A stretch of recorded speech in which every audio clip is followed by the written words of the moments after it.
మీ business ఏదైనా మీ ఊర్లో promotion చేయాలంటే అది సుమన్ టీవీతోనే సాధ్యం. ఇప్పుడే సంప్రదించండి.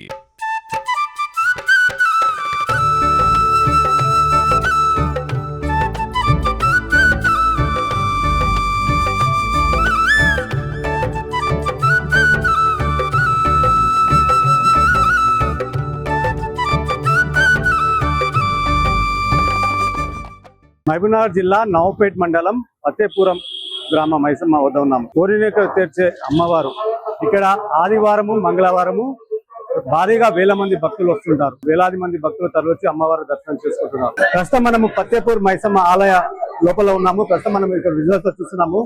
ఆదివారం కావడంతో భక్తులు భారీగా తిరిగొచ్చారు. అలాగే పండుగ ఉగాది కావడం ఇక్కడ భారీ బలియాత్ర మనం ప్రస్తుతం విజువల్స్ చూస్తున్నాము. ఏదైతే దాదాపు ఉదయం నుంచి కూడా వేల మంది భక్తులు అమ్మవారి దర్శనానికి తరలి వస్తున్నారు. ప్రస్తుతం మనం విజువల్స్ చూస్తున్నాము. కోరిన కోర్చలు తీర్చే అమ్మవారుగా ఇక్కడ ప్రసిద్ధి గాంచింది. ప్రస్తుతం ఎక్కడి నుంచి దూరం నుంచి కూడా ప్రస్తుతం తరలి వచ్చారు. మనతో మాట్లాడడానికి మీరు ఏం చెప్తారు? మా పేరు రాఘవేందర్, రాజాపూర్ నుంచి వచ్చినాము. మా అంతా ఫ్యామిలీ అందరం వచ్చినాము. మంచిగా దర్శనం అయింది, బాగుంది. దర్శనం కూడా మంచిగా, అన్ని వస్తువులు బాగున్నాయి. గతంలో ఎప్పుడైనా వచ్చారా ఇక్కడ? ఇంతకుముందు చాలా సార్లు వచ్చినాము. మంచి పవిత్రమైన స్థలం, మంచిగా ఉంటుంది, బాగుంది. భక్తులు భారీగా ఉన్నారు. ఎలా దర్శనం అయింది? ఏమనిపిస్తుంది? దర్శనం మంచిగా అయింది, ఎటువంటి ఇబ్బందులు లేవు. మంచి దర్శనం అయింది, అన్ని వస్తువులు బాగున్నాయి. కానీ పబ్లిక్ చాలా ఎక్కువ మంచి జరిగింది. ఇంతకుముందు వచ్చినాము, 2-3 సార్లు వచ్చినాము. అన్ని రకాలుగా మంచి జరిగింది కాబట్టి మళ్ళీ వస్తున్నాం. మేము 10 సార్లు వస్తున్నాం. నేను హైదరాబాద్ వచ్చాను. ఈ రోజు బండి వెహికల్ పూజ చేసుకొని వచ్చాను. ఇక్కడ అమ్మవారి దగ్గర పూజ చేసుకొని వస్తే బండికి ఏ యాక్సిడెంట్ గానీ ఏ ఇబ్బంది కానీ రాదు. ఇంతకుముందు ఒకప్పుడు ఒక 3 years బ్యాక్ తీసుకున్నాము మా ఫ్రెండ్ కు. ఈ రోజు మా ఫ్రెండ్ పూజ చేయిస్తాను అన్నందుకు ఈ రోజు వచ్చాము. ఇక అమ్మవారి దగ్గర పూజ చేయించిన బండి ఏ బండి కూడా ఇంతవరకు యాక్సిడెంట్ కాలేదు. నేను హైదరాబాద్ నుంచి కూకట్పల్లి నుంచి ఈ రోజు మంచి దర్శనం అయింది. ఇక్కడ భోజనం చేసుకొని అందరము దర్శనం చేసుకొని వెళ్తున్నాము. మంచి అయింది. ఒక ఫోన్లది అవర్ ప్రాబ్లం ఉందండి. చాలా పవర్ఫుల్ అమ్మవారు, శక్తివంతురాలు అమ్మవారు. ఇక్కడ వచ్చామండి, ఇక్కడ వచ్చాము. 25 members వచ్చినాం, మొత్తము ఫ్యామిలీ వచ్చాము. చాలా బాగుంది, చాలా బాగా అనిపించింది. దర్శనం కూడా బాగా అంటే అడవి మధ్యలో ఉంది వాతావరణం. ఎలా అనిపిస్తుంది అడవి వాతావరణం? చాలా బాగుంటుంది. అడవి మధ్యలో ఉంది. ఆల్రెడీ 3 years బ్యాక్ వచ్చాము. చాలా మంచిగా ఉంది. దర్శనం కూడా మంచిగా. మీరు 3 సంవత్సరాల కింద వచ్చారు కదా, అప్పుడు ఇప్పుడు ఎలా అనిపిస్తుంది? అప్పటికి దాదాపు సేమ్ ఉంది. కొంత డెవలప్మెంట్ అయింది. మొబైల్ సిగ్నల్స్ వస్తే చాలా బాగుంటుంది. అదొకటి. జనాలకు తగ్గట్టుగా ఫెసిలిటీస్ అయితే తక్కువనే అనిపిస్తున్నాయి. ముఖ్యంగా సెల్ టవర్స్ పనిచేస్తే బాగుంటది. మేము వచ్చి దాదాపు 1 గంటన్నర సేపు వెతుకులాటనే అయింది మా వాళ్ళు ఎక్కడ ఉన్నారని. ఇది ఒక ప్రాబ్లం సాల్వ్ అయితే బాగుంటది. అమ్మవారు చాలా బాగుంది. ఇంతకు ముందు కూడా వచ్చినాము.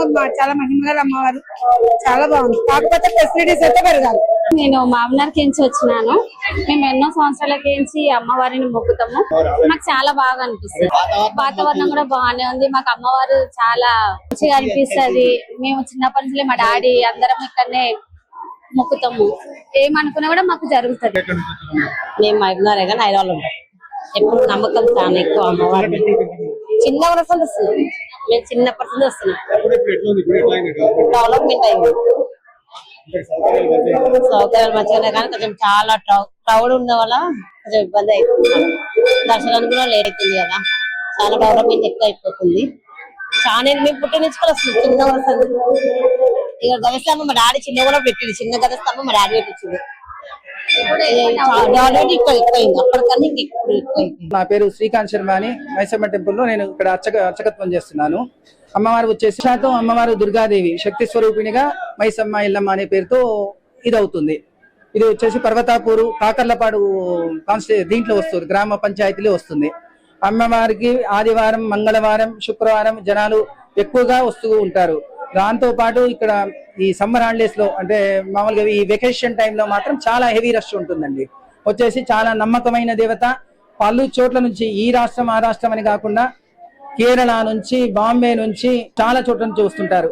ఆలయం వచ్చేసి ముందు పుట్టకు చేసేవాళ్ళు, దాని తర్వాత చెక్క బొమ్మలు, దాని తర్వాత అమ్మవారి విగ్రహాన్ని ప్రతిష్టాపించిన తర్వాత మళ్ళీ పునఃప్రతిష్టాపించారు. ఒకసారి ప్రతిష్టాపించి మళ్ళీ అంటే రినోవేషన్ తర్వాత మళ్ళీ పునఃప్రతిష్టాపించిన తర్వాత ఆలయం ఇలా వైభవంగా నడుస్తా ఉందండి. గుడికి సంబంధించి సార్, ఈ గుడి అంటే ఎప్పుడు స్థాపమైంది? దీని అభివృద్ధి కార్యక్రమాలు ఏం చేస్తారు? అంటే పూర్వం ఎప్పుడో చిన్న గుడి ఉన్నది. చిన్న గుడి తర్వాత మళ్ళీ పునఃప్రతిష్ఠ చేసారు కొన్ని రోజుల తర్వాత. అప్పుడు మొత్తం గవర్నమెంట్ సీజే వర్క్ నడిచింది. ఇప్పుడు స్థలం కూడా ఫారెస్ట్ డిపార్ట్మెంట్కి వెళ్ళి ఫస్ట్ 5 ఎకరాలు అడిగినాం. మళ్ళీ తర్వాత ఎక్స్టెండ్ చేసి 10 ఎకరాలు అడిగినాం. ఆల్రెడీ 50% కంప్లీట్ అయింది, ఇంకా 50% ఉంది. అది వస్తే దేవాలయంలో అభివృద్ధి పనులు చేయడానికి అవకాశం ఉంటుంది. ఎందుకంటే ఏదైనా పని చేస్తే వాళ్ళు ఆబ్జెక్ట్ చేస్తారు, వచ్చి కూలగొట్టి పరిస్థితులు ఉంటాయి. మన అభివృద్ధి ఏమైనా కట్టాలంటే కూడా ఇబ్బంది ఉంటుంది. దాని మీదనే మేము దృష్టి పెట్టాం. లోకల్ ఎమ్మెల్యే కూడా దృష్టి పెట్టినాం, అందరు పెట్టిండ్రు. అంతా ప్రతి ఆదివారం పబ్లిక్ వస్తారు, మంగళవారం వస్తారు. ఇప్పుడు రోజు దినాన్ని అభివృద్ధి చెందుతుంది. ప్రధానంగా భక్తులు ఎక్కువ ఏ వారాలు వస్తారు? ఆదివారం నాడు వస్తారు, మంగళవారం నాడు వస్తారు. ఇప్పుడు శుక్రవారం కూడా రావడం జరుగుతుంది. శుక్రవారం కూడా అంటే గతంలో 6 ఎకరాలు మరో 6 ఎకరాలు ఎలాంటి కార్యక్రమాలు చేస్తారు? మొత్తం అన్ని క్లాసెస్ ఇప్పుడు మహబూబ్నగర్ లోకల్ మొత్తం అయిపోయింది. ఫారెస్ట్ డిపార్ట్మెంట్ ఇప్పుడు గవర్నమెంట్ నుంచి నడుస్తుంది క్లాసెస్. ఎఫ్ఆర్ఓ సర్టిఫికేట్ కానీ కలెక్టర్ ద్వారా సిఏ ల్యాండ్ అన్ని తీసుకున్నాం. అంటే ప్రతి ఆదివారము మంగళవారం భక్తులు ఎక్కువ అవసరం ఎలాంటి సౌకర్యాలు ఏర్పాటు చేస్తారు? అన్ని వసతులు కల్పిస్తాం. మంచినీటి వసతి కానీ ఎలాంటి ఇబ్బందులు లేకుండా ఉన్న రూమ్ లోనే ఎంతో తాగడి ఉన్నా కూడా దాన్ని సర్దుబాటు చేసి మళ్ళీ భక్తులకు ఇచ్చేస్తున్నాం. ఈ వారం భక్తులు ఎక్కువగా కనిపిస్తున్నారు, ఎలాంటి ఏర్పాట్లు చేశారు? అంటే ఎండాకాలం కదా, ప్రధానంగా భక్తులకు సౌకర్యాలు ఎలాంటి ఉంటాయి? ఎందుకంటే ఇప్పుడు ఈ అడవి చెట్ల మధ్యలోనే ఉంది కాబట్టి నీడ ఆల్రెడీ నేచురల్ నీడ అనేది చెట్ల ద్వారా ఉంది. ఇప్పుడు ఎలాంటి వసతి అన్ని మనం అన్ని నీళ్ళ వసతి కానీ ఎలాంటి పర్ఫెక్ట్ చేసాం. ఇది ఇవో చెప్తున్న పరిస్థితి. ఏదో సింబల్ సంబంధించి కూడా అన్ని ఏర్పాట్లు చేస్తాం. భక్తులకు ఎలాంటి సౌకర్యాలు కలగకుండా ఏర్పాటు చేస్తాం.